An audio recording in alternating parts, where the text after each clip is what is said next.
brought to you by Nova शुद्ध घी। जब जब खाए दिल खुश हो जाए, सदियों का नोवा शुद्ध देसी घी, सपना स्वस्थ भारत का। I love घी। तो आदाब, नमस्कार, गुड इवनिंग, सत श्री अकाल। एक बार फिर आप तमाम लोगों का स्वागत है क्राइम तक की कहानी के इस एपिसोड में। उम्मीद है पूरी फैमिली अच्छी होगी, अपना और अपनों का ख्याल रख रही होगी। आजकल अपने देश में एक अजीब सा फैशन चल पड़ा है। फैशन ये कि एक बदमाश, गुंडा, क्रिमिनल जब तक आज़ाद है, छोटे मोटे उसके नाम होते हैं, और जैसे ही वो जेल जाता अचानक बड़ा गैंगस्टर बन जाता है। इसका बेस्ट एग्जाम्पल है लॉरेंस बिश्नोई। मैंने कई बार पहले भी कहा कि जब तक वो तिहाड़ नहीं पहुंचा था तब तक लॉरेंस बिश्नोई एक गैंगस्टर नहीं बना था, पर जेल ने उसे एक बड़ा नाम दे दिया, एक बड़ा गैंगस्टर। और उसी लॉरेंस बिश्नोई का छोटा भाई, जो उसके सर्किल में छोटा डॉन के नाम से जाना जाता है, अनमोल बिश्नोई। ये जो तस्वीर आप देख रहे हैं, इस तस्वीर में अपने आप में एक कहानी है। करीब 2022 या 3 साल पहले की बात है। लॉरेंस बिश्नोई का यही छोटा भाई, लाडला भाई अनमोल बिश्नोई फर्जी पासपोर्ट बनाता है और दिल्ली से नेपाल के रास्ते अज़रबैजान होते हुए कनाडा और फिर अमेरिका पहुंच जाता है। तब वो हमारी सुरक्षा एजेंसियों को पीठ दिखाकर भागा था।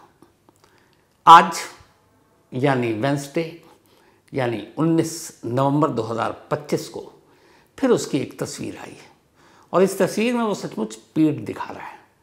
उसके दाएं और बाएं एनआईए के 2 अफसर खड़े हैं, और जिस शख्स की ये पीठ है वो अनमोल बिश्नोई है, लॉरेंस बिश्नोई का छोटा भाई। इस बार ये पीठ शायद वो मजबूरी में दिखा रहा है। उसकी वजह यह है कि ये तस्वीर दिल्ली के इंदिरा गांधी इंटरनेशनल एयरपोर्ट की है।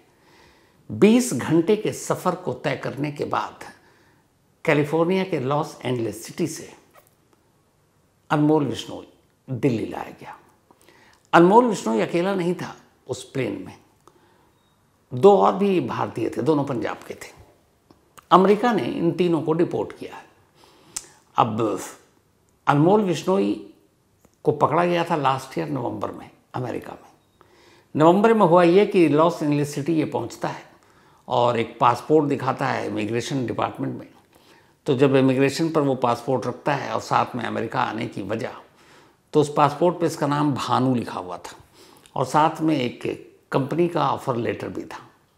लेकिन उस पासपोर्ट और ऑफ़र लेटर को देखकर कंपनी के इमिग्रेशन डिपार्टमेंट को कुछ शक होता है, यूएस इमिग्रेशन डिपार्टमेंट को, और वो उससे पूछताछ करती है। पूछताछ के बाद अचानक भेद खुल जाता है और पता चलता है कि असल में ये दोनों फेक है, पासपोर्ट भी और उस कंपनी की का जो जॉब लेटर या ऑफ़र लेटर है वो भी। कंपनी से बात की गई तो पता चला इस नाम के किसी शख्स को हमने ऑफ़र ही नहीं दिया। फिर सच्चाई सामने आती कि वो शख्स असल में भानु नहीं, बल्कि इंडिया के मोस्ट वांटेड डॉन में से एक अनमोल बिश्नोई है, लॉरेंस बिश्नोई का छोटा भाई। अब ये खबर अचानक इंडियन एजेंसियों तक पहुंचती है कि अनमोल बिश्नोई को यूएस अथॉरिटी ने अपने कब्ज़े में ले रखा है। अब यहाँ से कवायद शुरू होती है कि उसे किसी तरह भारत ला जाए, क्योंकि भारत में उसके खिलाफ एक से बढ़कर एक केस दर्ज थे और ये एक बड़ी कामयाबी थी। तुक्के में ही सही, लेकिन अनमोल बिश्नोई वहाँ पकड़ा गया था।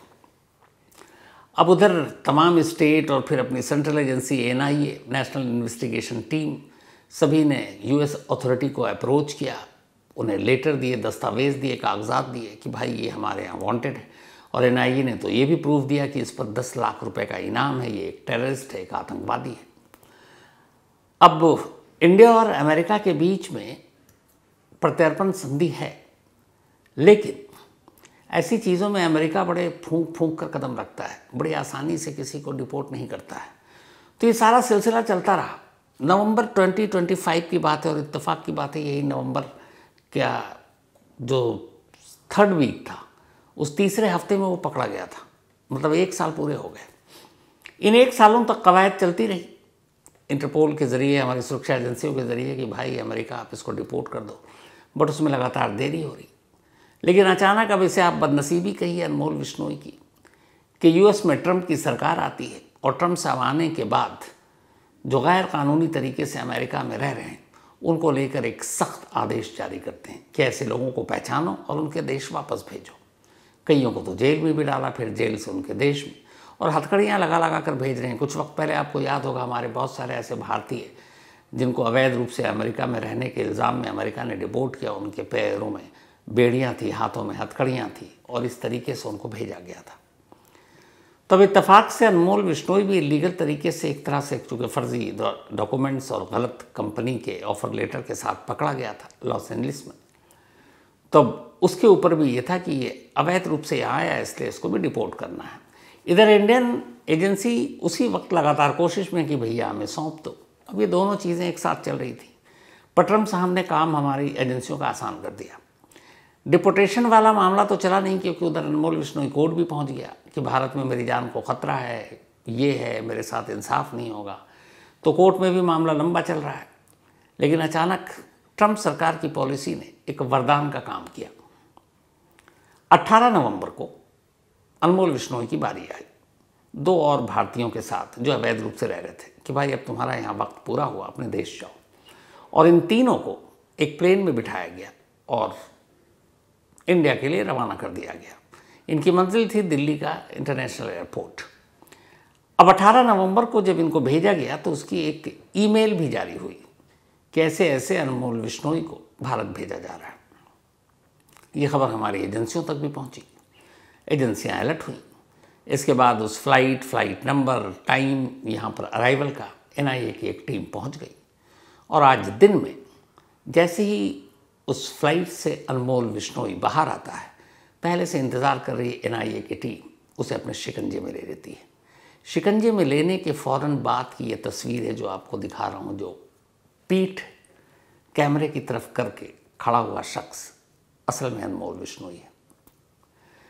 इसके बाद उसे वहीं से पटियाला हाउस कोर्ट ले जाया गया, उसकी पेशी हुई।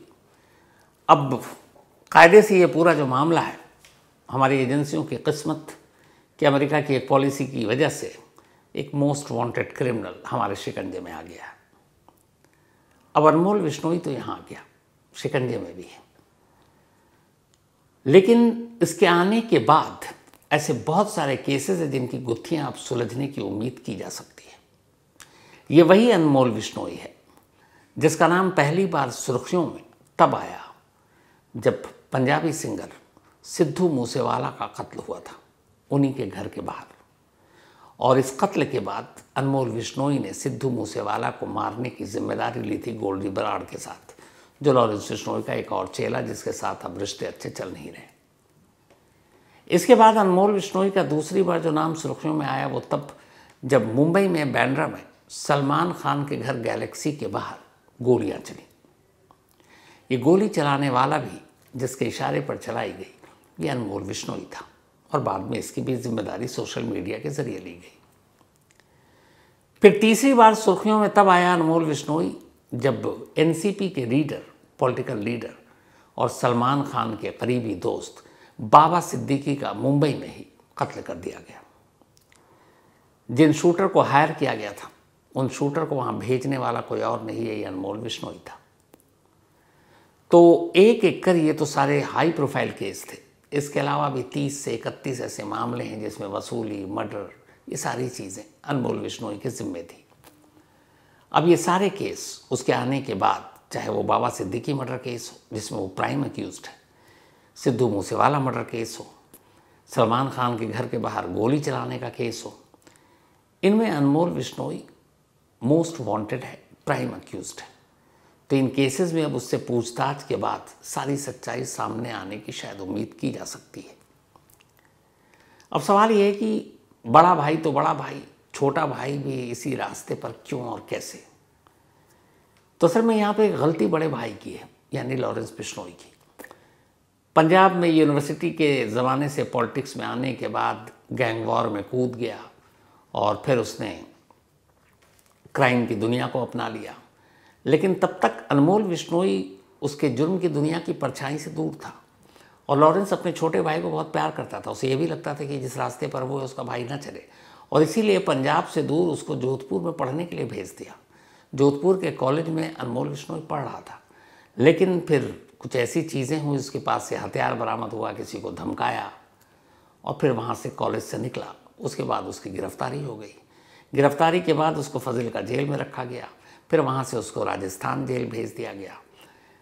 अब धीरे धीरे इन छोटी छोटी चीज़ों के बाद जब अनमोल विश्नोई को लगा कि फिर इसी रास्ते पे चलना है तो भाई के साथ ही चल पड़ो। उधर लॉरेंस विश्नोई को भी लगा कि जब इसको ये जुर्म की दुनिया में आ ही गया है तो चलो अपना एक खास भरोसेमंद सिपहसालार उत्तराधिकारी भाई के अलावा और कौन हो सकता है।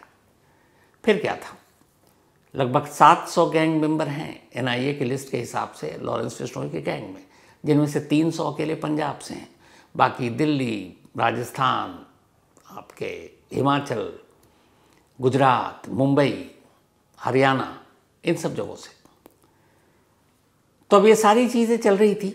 इसी बीच में अब लॉरेंस विश्नोई तिहाड़ पहुंच चुका था, पकड़ा गया था। फिर तिहाड़ से अलग अलग जेलों में जाता रहा। जब सिद्धू मूसेवाला का कत्ल हुआ तो फिर उसे यहाँ से हटाकर साबरमती जेल अहमदाबाद भेज दिया गया। जेल से भी उसका धंधा चल रहा था और उस धंधे की वजह थी यही अनमोल विश्नोई, क्योंकि जेल में बैठा लॉरेंस विश्नोई हुक्म देता और जेल के बाहर मौजूद अनमोल विश्नोई उस हुक्म का पालन करवाता। कहते हैं लॉरेंस ने जितने भी प्लान बनाए या जितने भी एग्जीक्यूशन या फिर वसूली, गोली चलाना, ये वो अपने भाई अनमोल विश्नोई को बताता और अनमोल विश्नोई का काम ये था कि इसके लिए ज़रूरी शूटर, हथियार, इन सब का इंतज़ाम करना। लेकिन ये बात इधर हमारी पुलिस एजेंसियों को भी पता चली। तभी एक बार वो ज़मानत पर बाहर आया। अब ज़मानत कैसे मिल गई ये भी पता नहीं था। ज़मानत पर बाहर आने के बाद लगा कि अब तो पुलिस एजेंसियाँ उसके पीछे पड़ेंगी, तो फिर उसने फेक पासपोर्ट बनाया, दिल्ली से नेपाल गया, नेपाल से होते हुए अज़रबैजान और कहाँ कहाँ। आखिर में उसकी मौजूदगी 3 साल तक भटकने के बाद, ढूंढने के बाद 2024 के नवंबर में अमेरिका में मिली। अमेरिका में भी एक सिंगर के एक शो में, पंजाबी सिंगर, उसका दोस्त था, उसकी एक पार्टी में उसकी तस्वीर आई थी और उसके बाद फिर ये गिरफ्तारी हुई। तो साल भर पहले वो वहाँ गिरफ्तारी हुई थी। अब इस गिरफ्तारी से पहले तक, अभी 18 नवंबर से डिपोर्ट करने से पहले तक, जो भी लॉरेंस विश्नोई को काम होता था सीधे अपने भाई को फ़ोन करता था। अब आप चौंकिए मत, जेल में आजकल फ़ोन बड़ी आसानी से उपलब्ध है, बस आपका कांटेक्ट होना चाहिए, आपके पास पैसे होने चाहिए जेल के स्टाफ को खिलाने के लिए। तो फिर जैमर वैमर नाम की भी चीज़ नहीं रहती। जैमर का भी रुख मोड़ दिया जाता है। ज़्यादातर जेलों में जो फ़ोन करते हैं उसमें एक खाली ऐसा एक कोना या हिस्सा होता है जहां आप जाकर आसानी से कॉल लगा सकते हैं। जैमर पर खामखा सरकार इतने पैसे खर्च करती है, जब ऑलरेडी फ़ोन पे काम चल ही रहा, बात हो ही रही है, तो फिर जैमर पे क्यों टैक्स पेयर के पैसे के खर्च, लाखों करोड़ों रुपए देश के अलग अलग जेलों में। तो खैर, अब बड़ा भाई जेल में है, छोटा भाई जेल के बाहर पूरी विरासत संभाल रहा है। धमकाने से लेकर, वसूली से लेकर, डराने से लेकर, मारने से लेकर, हर काम। उधर दूसरा गुर्गा पार्टनर गोल्डी बराड़, उसके साथ शायद थोड़ी सी तकरार हो गई लॉरेंस विश्नोई की। तो अब अकेला खुल्लम खुल्ला अनमोल विश्नोई जेल के बाहर एक तरह से छोटा डॉन पूरे लॉरेंस गैंग को ऑपरेट कर रहा है। वो अमेरिका भी देख रहा है, वो कनाडा भी देख रहा है, वो दुबई भी देख रहा है, वो इंडिया के अलग अलग 6-7 स्टेट भी देख रहा है। मतलब भाई के हर हुक्म की तामील छोटा भाई कर रहा है। और इसी के बाद अब उसके ऊपर एनआईए की नज़र पड़ी, डोजियर बनाना शुरू हुआ। तो पता चला कि भैया बड़ा भाई तो बड़ा भाई, छोटे भाई के नाम पे भी कुछ छोटे मोटे अफसाने या केस नहीं है, बहुत सारे हैं। फिर एनआईए को लगा कि नहीं, ये तो बहुत आगे जा रहा है। तब 10 लाख रुपए का इनाम उसके सर पर रखा गया। सिद्धू मूसेवाला और फिर बाबा सिद्दीकी का मर्डर केस ने अनमोल विश्नोई को, मतलब सुरक्षा एजेंसियों को बेचैन किया कि अब इसको पकड़ना चाहिए, प्रेशर ज़्यादा था। तो खैर अब वो पकड़ा गया, हमारी एजेंसियों के हाथ भी आया, तो वो भी डिपोर्टेशन के चक्कर में।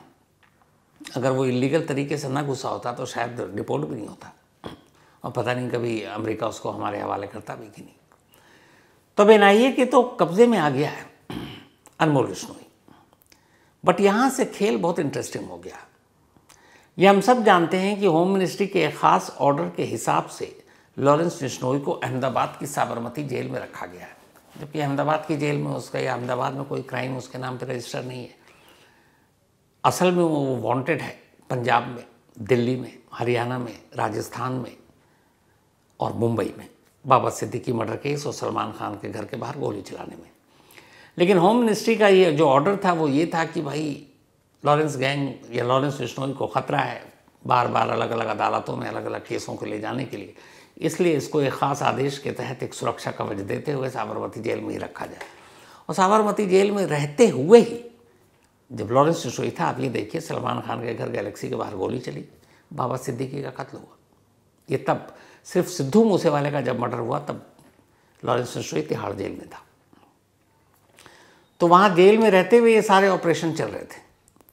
अब अनमोल बिश्नोई आ गया, एनआईए उससे पूछताछ करेगी, पर एनआईए उसको हमेशा के लिए तो अपना मेहमान बनाकर अपने दफ्तर में रखेगी नहीं, ना अपनी कस्टडी में।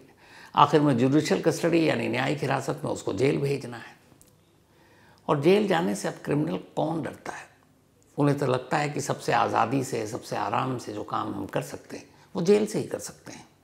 बड़ा भाई आइडियल है लॉरेंस बिश्नोई, आसानी से जेल से कर सकता है। जेल में बैठकर तो वो इंटरव्यू भी दे दिया, पुलिस को भनक तक नहीं। तो अब अनमोल बिश्नोई का आना सिर्फ तमाशा बनकर न रह जाए, इस बात का डर है।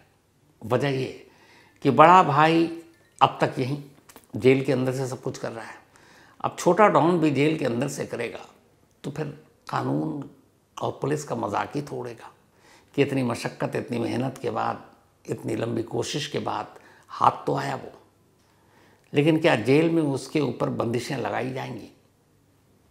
हालात को देखते हुए लगता नहीं। और उससे भी बड़ा इस वक्त सवाल ये है कि आखिर अनमोल बिश्नोई को किस जेल में भेजा जाएगा? जब उसे जुडिशियल कस्टडी में भेजेंगे तो किस जेल में? क्या उसे भी साबरमती जेल भेज दिया जाएगा? क्या आने वाले वक्त में उसके लिए भी होम मिनिस्ट्री एक ख़ास आदेश जारी कर उसे उस जेल से बाहर निकालने पर रोक लगा देगी? क्योंकि कई राज्य उसके इंतज़ार में बैठे हैं अपने अपने केस को लेकर, जिसमें दिल्ली है, जिसमें हरियाणा है, जिसमें पंजाब है, जिसमें राजस्थान है, जिसमें मुंबई है। और मुंबई पुलिस को तो सबसे ज़्यादा बेचैनी से अनमोल बिश्नोई की तलाश है, क्योंकि गैलेक्सी पर शूटआउट यानी सलमान के घर के बाहर, इसके अलावा बाबा सिद्दीकी का कत्ल, इस कत्ल का वो प्राइम अक्यूज्ड, तो वो तो मेन उसकी ज़रूरत है। लेकिन कहीं ऐसा तो नहीं होगा कि लॉरेंस वाला सुरक्षा कवच अनमोल बिश्नोई को भी दे दिया जाए और कहा जाए कि नहीं भैया, जिस भी स्टेट की पुलिस को ज़रूरत है उससे पूछताछ करने की, वो सीधे वीडियो कॉल से कर ले, जेल से बाहर नहीं जाएगा, किसी स्टेट की पुलिस को नहीं सौंपा जाएगा, क्योंकि अपने यहाँ स्टेट वाइज पॉलिटिक्स भी बहुत है। तो अगर ऐसा होता है तो फिर अनमोल बिश्नोई को लाने का कोई मतलब नहीं है। फिर तो यहाँ की जेल में रहे या अमेरिका या कनाडा में कहीं भी रहे, कोई फ़र्क नहीं पड़ता। यहाँ अगर जेल में भी रहकर वो उसी तरीके से अपना गैंग ऑपरेट करता है तो भी उसको यहाँ लाने का कोई मतलब नहीं है। फिर तो आज़ादी सही है, क्योंकि जो काम वो आज़ाद रहकर कर रहा है जेल से भी वही करेगा, बड़ा भाई भी तो वही कर रहा है। तो इसीलिए आने वाले वक्त में ये देखना बड़ा इम्पॉर्टेंट होगा कि एनआईए अनमोल बिश्नोई के साथ क्या करती है, उसे किस जेल में भेजती है, और क्या आने वाले वक्त में होम मिनिस्ट्री जो भाई वाली फैसिलिटी है यानी बड़े डॉन लॉरेंस बिश्नोई वाली, उसके छोटे भाई छोटे डॉन अनमोल बिश्नोई को भी देगी। नज़र इस पर रहेगी और जो भी अपडेट होगा आप तक ज़रूर पहुंचाएंगे। फिलहाल इस कहानी में आज इतना ही। अब आपसे मुलाकात होगी कल रात 9 बजे किसी नई कहानी के साथ। तब तक अपना और अपनों का ख्याल रखिएगा। Thank you very much. पर हाँ, चलने से पहले एक बार फिर आपको याद दिला दूँ, 21, 22 और 23 नवंबर दिल्ली के major Dhyan Chand national stadium, India के गेट के बिल्कुल करीब है, साहित्य आज तक का एक पूरा मेला सजने जा रहा है। 3 दिनों तक दर्जनों यहाँ गेस्ट आएंगे जो परफॉर्म करेंगे, जिसमें गायक होंगे, संगीतकार होंगे, लेखक होंगे, शायर होंगे, कवि होंगे, बुद्धिजीवी होंगे, एक्टर होंगे, एक्ट्रेस होंगी। तो 3 दिनों तक ये साहित्य का एक पूरा मेला सजेगा और आप लोग वहाँ ज़रूर आए। और इस बार 23 नवंबर यानी कि साहित्य आज तक के आखिरी दिन दोपहर 12 से 1 मैं खुद साहित्य आज तक के OTT प्लेटफॉर्म पर क्राइम तक फैमिली मेंबर के सामने हाजिर रहूँगा और बहुत मुमकिन है बल्कि आपको एक कहानी सुनाऊँगा, आपसे लाइव बातचीत करूँगा। आपके जितने मन में सवाल हैं आप पूछना चाहें तो पूछिए। तो आइए Delhi major Dhyan Chand national stadium पर। बाकी डिटेल साहित्य आज तक का इसमें शामिल है। तो इंतज़ार रहेगा आपका, आना मत भूलिएगा। तो थैंक यू सो मच। अब मुलाकात होगी कल रात 9 बजे किसी नई कहानी के साथ। तो अपना और अपनों का ख्याल रखिएगा। Thank you very much. सुना था फरिश्ते जान लेते हैं, खैर छोड़िए, अब तो इंसान लेते हैं। मुशायरा, कवि सम्मेलन, मौसीकी और अदब और तहजीब की दुनिया के तमाम नामचीन सितारे एक साथ एक ही मंच पर। साहित्य आज तक एक बार फिर से लौट आया है 21, 22 और 23 नवंबर मेजर ध्यानचंद स्टेडियम दिल्ली में। टिकट बुक कराने के लिए www.aajtak.in/साहित्य। और इस बार तो मैं खुद वहीं आपको कहानी सुनाऊंगा।